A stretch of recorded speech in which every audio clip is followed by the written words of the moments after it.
Has Brock Purdy finally silenced his critics? I think, it's like one of those things where there's going to be critics unless he wins the next one. Yeah.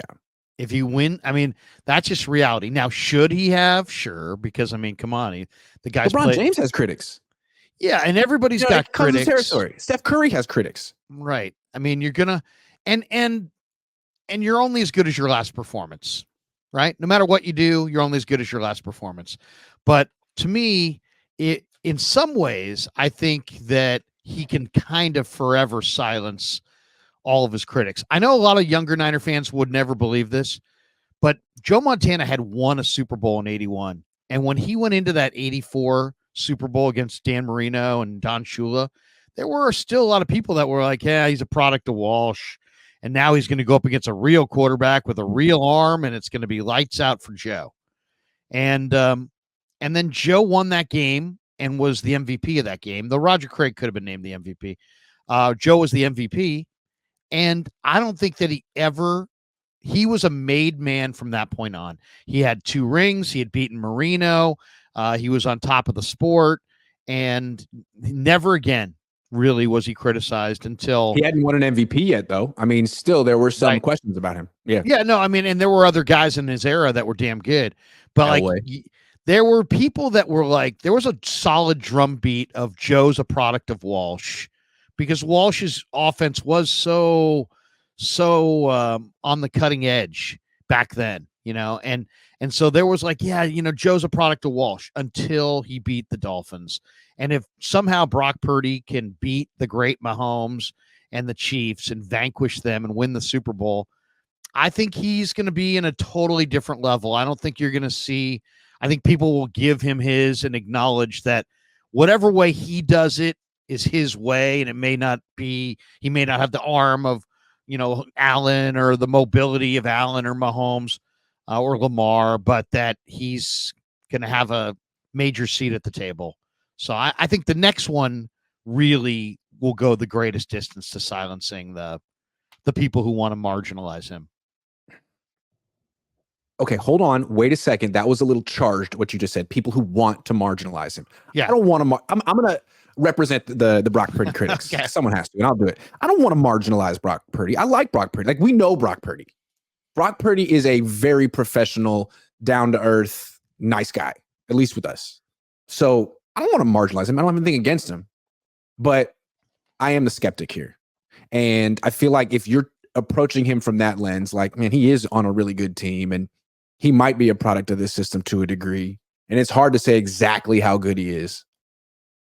This game was kind of a Rorschach test. I feel like if you like Brock Purdy, you focus on how he finished it.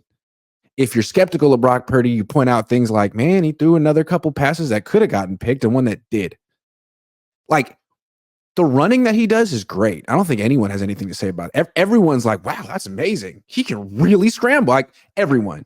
But in terms of the throwing, the interception was a Jimmy Garoppolo pick, if you wanted to be a jerk about it. Well, did his hand get hit, or did the ball get hit somehow? I didn't see the ball get touched, but when I watched it again, I guess anyway, because Debo wasn't open. Right, and the ball fluttered, but how much of it was because of it was being tipped? I don't know. It wasn't a good play, that's for sure. And he's made some negative plays. They were 10-point favorites against the Packers. They were 7-point favorites against the Lions. Both of those teams have mediocre to subpar defenses, and he wasn't great.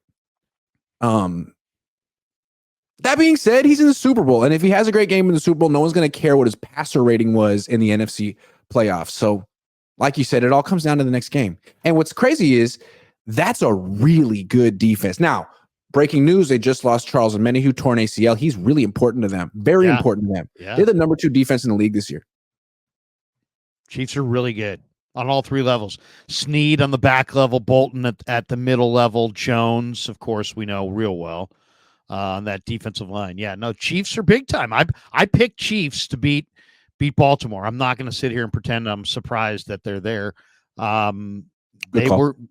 was going to take Mahomes over Lamar and just I always felt like the Ravens' weapons were not great. I don't love their runners. They had Snead on Flowers. Flowers still had a 100-yard day, but Snead's pretty damn good. So, and then I didn't think Lamar would run for 100, not with Nick Bolton there and his 4.5 speed and great instincts. So, I thought Kansas City could win if they got a lead, like they did. I also thought like they could come from behind if they had to, and beat the Ravens. So I wasn't the big Ravens. I wasn't. I believed in the Chiefs. But yeah, losing a Menahue and having Willie Gay hurt and a Menahue hurt, Joe Thuney, the left guard hurt, Kadarius Toney hurt. This isn't the same team that the Niners played a few years ago. Mahomes in some ways is better, but no Tyreek. I mean, they're just a little bit different. And but it's going to be a daunting task because Reed is so well coached. And the one thing is Reed's not going to pull a Dan Campbell. And Mahomes is not going to pull a Jared Goff or a Jordan Love and just start throwing picks. Reed's going to make great calls, and Mahomes is going to make great reads and great throws. So if the Niners are going to get this one, they're going to have to earn it. Okay, one more thing as the designated critic of Brock Purdy here. We've seen him struggle against AFC defenses this year. Cincinnati, Cleveland, Baltimore, those three. Now he's got to go up against another AFC defense that's as good as any of those that just made Lamar Jackson look pretty bad, frankly. That's so, and they did a pretty good job against Josh Allen the week before that as well. And they made Tua look disgustingly awful.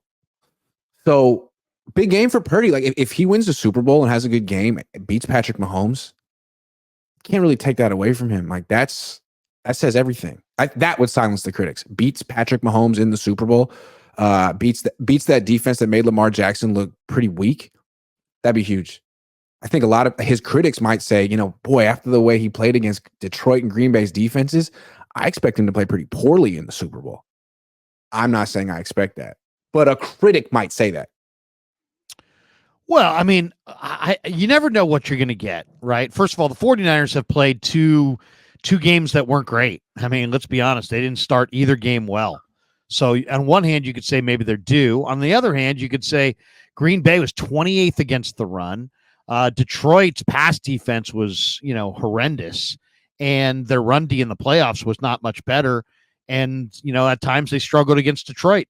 And now here they've got a Kansas City defense with Chris Jones and Karlaftis on that front, with Nick Bolton on the second level, with Trent McDuffie's a phenomenal young nickelback, and L'Jarius Sneed is a true number one guy. Justin Reed's a good player. Yeah, I mean, Agnola's a really good coordinator. This is going to be a major step up in competition, no question about it. It's the Niner offense is going to have to be really, really good, really good. I don't think it's enough for Brock. It's going to be such an interesting game for Brock. I don't think it's enough for him to just not throw a pick. They're undefeated when he doesn't throw a pick this year.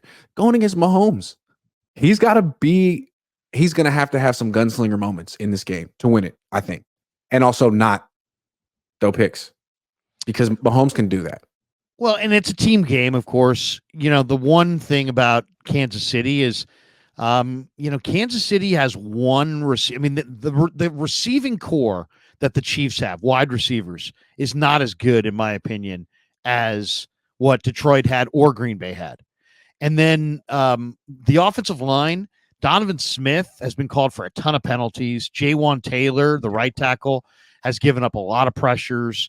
The tackles, the Niner defensive ends on paper should beat the Chief offensive tackles. So that better happen.